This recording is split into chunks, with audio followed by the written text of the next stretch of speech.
Elton John's hands froze above the piano keys, and in that moment, Jimmy Fallon's tears began to flow down his face, breaking the heart of everyone watching.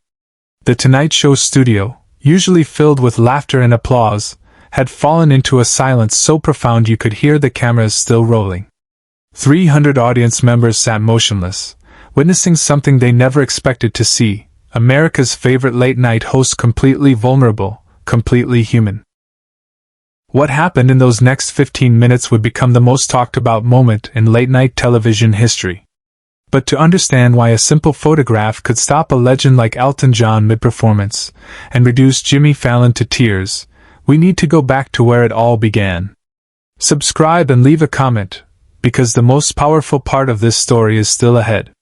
It was Thursday, October 12, 2023. The Tonight Show was taping what seemed like just another regular episode. Jimmy bounced onto the stage with his usual energy, tie perfectly knotted, smile beaming as he delivered his monologue to the live audience. The show's rhythm felt familiar, comfortable, exactly what viewers had come to expect.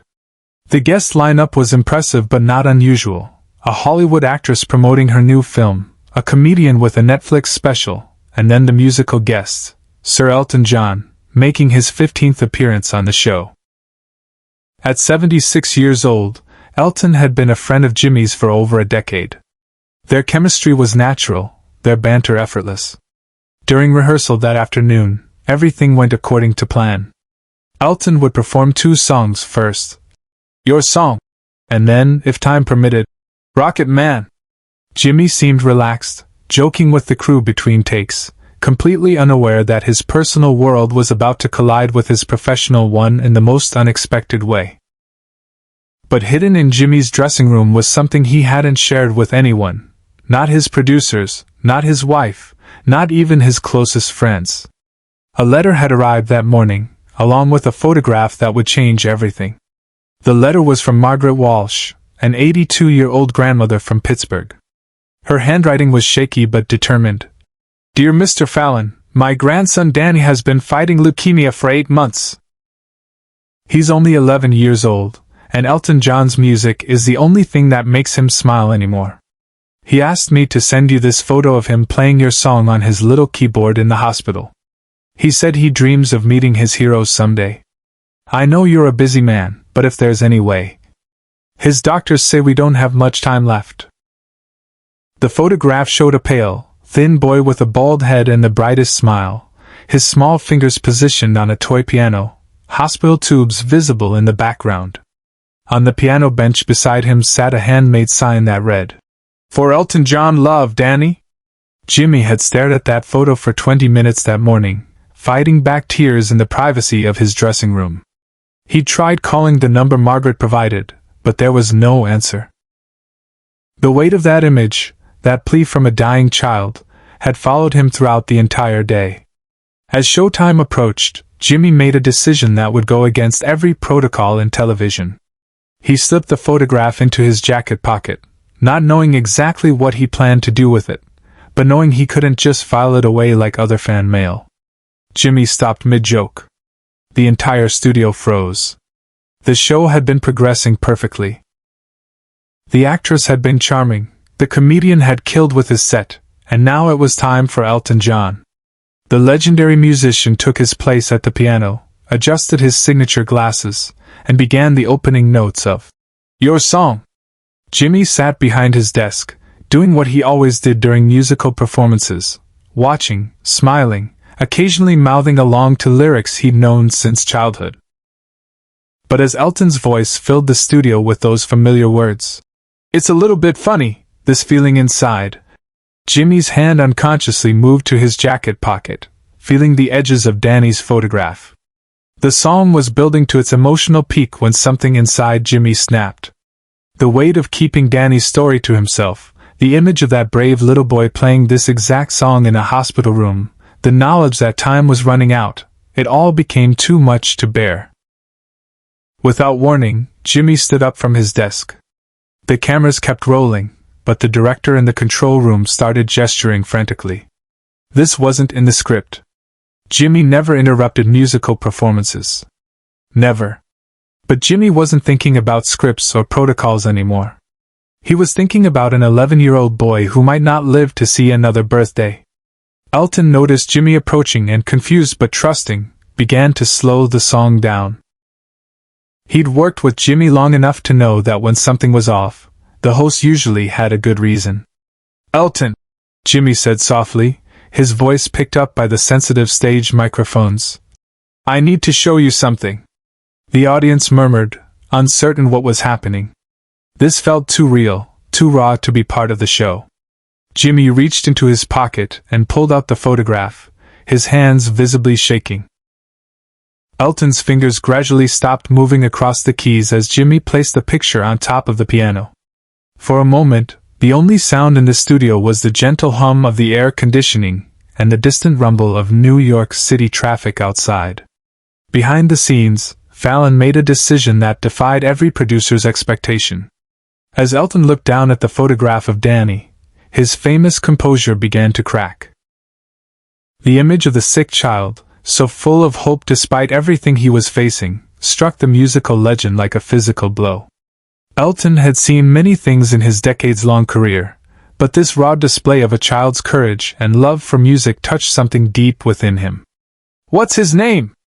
Elton asked quietly, his British accent thick with emotion. "Danny Walsh," Jimmy replied, his voice barely above a whisper. "He's 11. He's been fighting leukemia for 8 months, and your music. It's the only thing that makes him smile." The studio audience, now fully aware they were witnessing something unrehearsed and deeply personal, remained absolutely silent. Some had tears in their eyes, others covered their mouths in shock, but no one made a sound. Elton picked up the photograph with gentle hands, studying Danny's face, the toy piano, the hospital setting.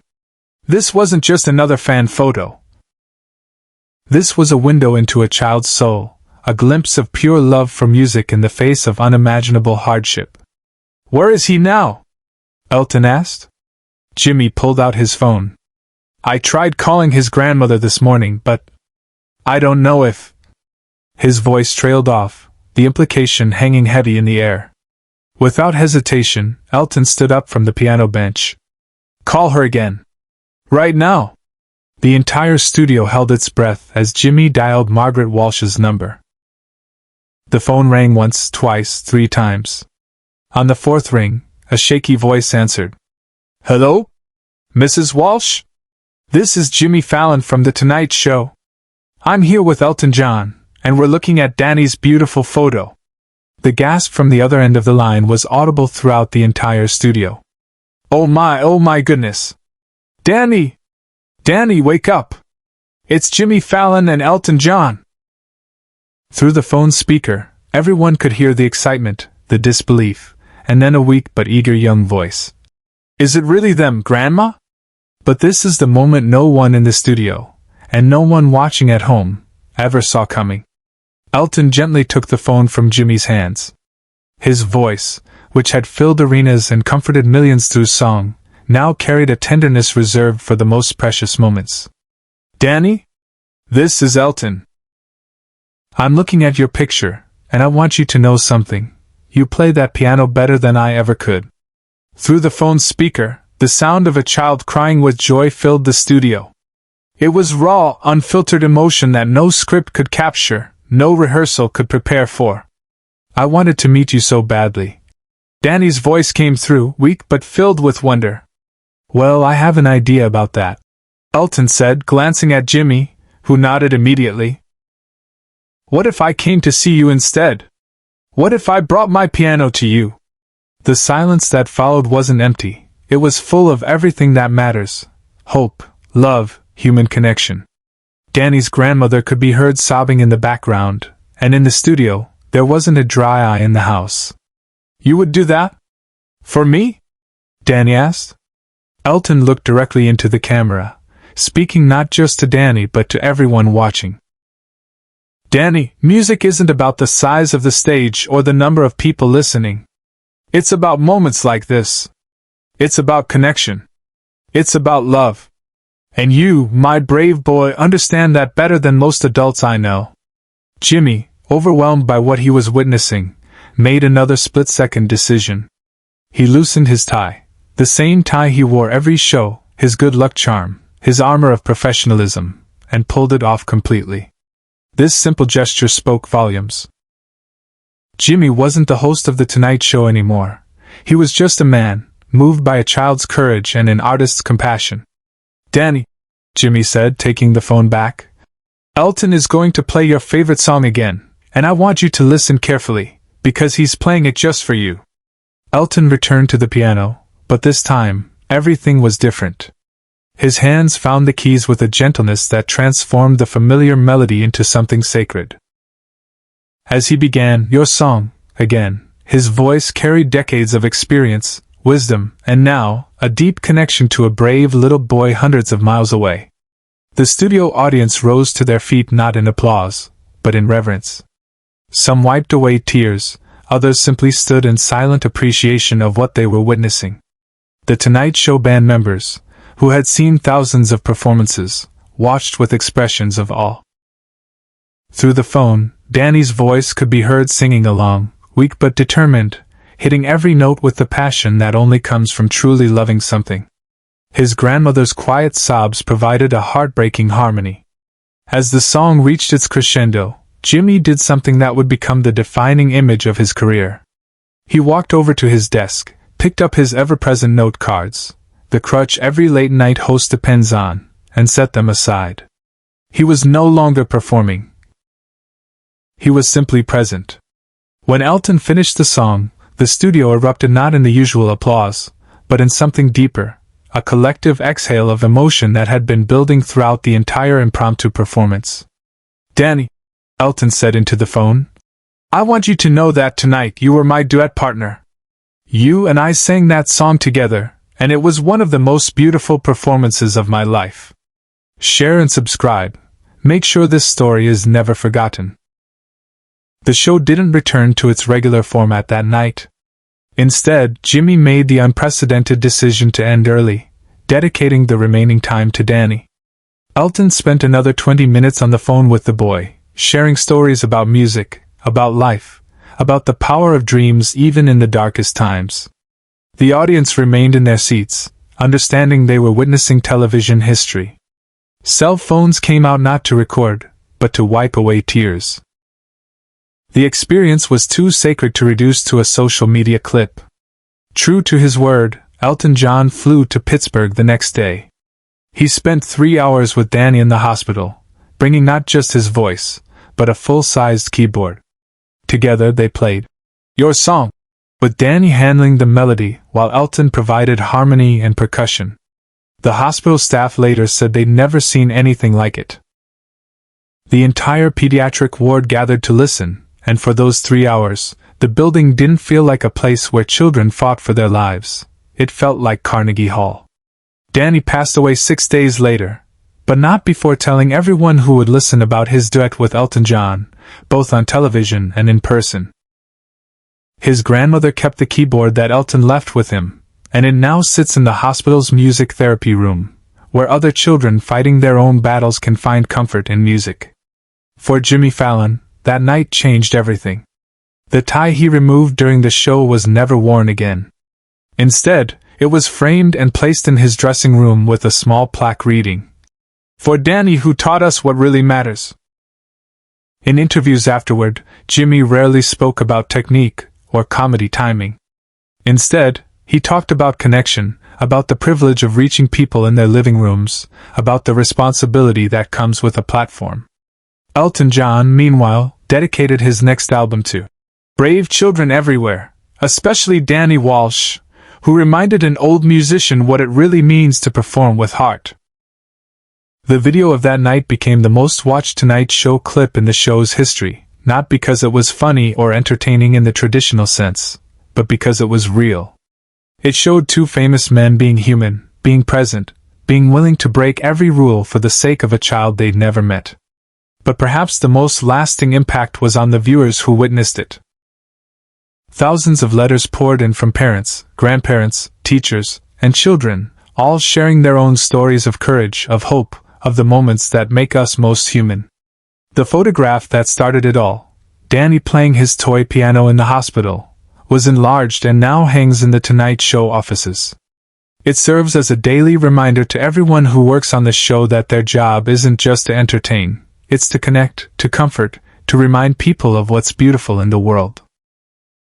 Jimmy still hosts the Tonight Show, still tells jokes, still makes people laugh. But now, when he looks out at his audience, he sees not just faces in the dark, but individual stories, individual struggles, individual hopes. He carries Danny's lesson with him every single day, that sometimes the most important thing you can do is simply show up, be present, and let love guide your actions. And somewhere in Pittsburgh, in a small frame on Margaret Walsh's mantelpiece, sits a photograph of her grandson Danny, smiling his brave smile at a toy piano, next to a new picture, one of Danny and Elton John, playing music together, proving that some connections transcend time, space, and even life itself.